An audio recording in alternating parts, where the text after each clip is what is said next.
মুসলমানের পিছনে চলে। বন্ধুরা আমার, বক্তব্য দীর্ঘায়িত করবো না। এই অঞ্চলে গ্যাস নেই, অথচ এই অঞ্চলে গ্যাস উৎপাদিত হয়। এই অঞ্চলে গ্যাস উৎপাদিত হয়। আমাদের জনপ্রতিনিধিরা এমনই ছিলেন যে এখানে তাদের ন্যায্য হিস্সাটা রাখতে পারেন নাই।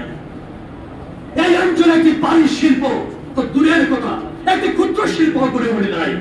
আমাদের জনপ্রতিনিধিরা এরকম ছিলেন যে জনপ্রতিনিধিত্ব করে গেছেন, জনপ্রতিনিধিত্ব করেন নাই তো, করেছেন নিজের পকেট ভরার।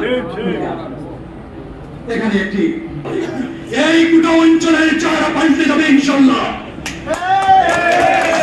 আসনের মধ্যে সবচেয়ে দৃষ্টিনন্দন আসন হবে এই চন্তা গোয়ালিয়ার কোম্পানিগঞ্জ।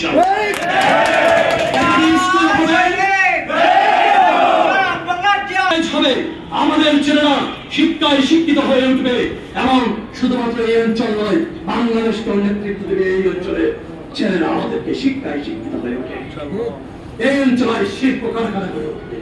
তবে আপনারা আপনাদের দলকে চুজ করতে হবে, তাদের শীর্ষে করে করে পৌঁছে দিতে হবে। তাদের শীর্ষে যদি পৌঁছে না দিতে পারে, আপনাদের সঠিক জনপ্রতিনিধি যদি বাছাই না করতে পারে, তাহলে এটা সম্ভব না।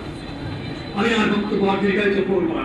পরিশেষে আবারও এরকম একটি আলোচনার জন্য এবং মুক্তিযোদ্ধা দলের প্রত্যেকটি ভাইকে, যারা মুরব্বী রয়েছেন, যারা যুবক রয়েছেন, সবাইকে আজ থেকে প্রতিটি গ্রামে গ্রামে, যার যার ইউনিয়নে ইউনিয়নে আপনারা এই যে টেস্টবার কাজটা করবেন, করে করে পৌঁছে দিবেন, মহামন্দিরের কাছে পৌঁছে দিবেন, তাদের শেষে তাও এই আহ্বানটা বক্তব্য শেষ করছি।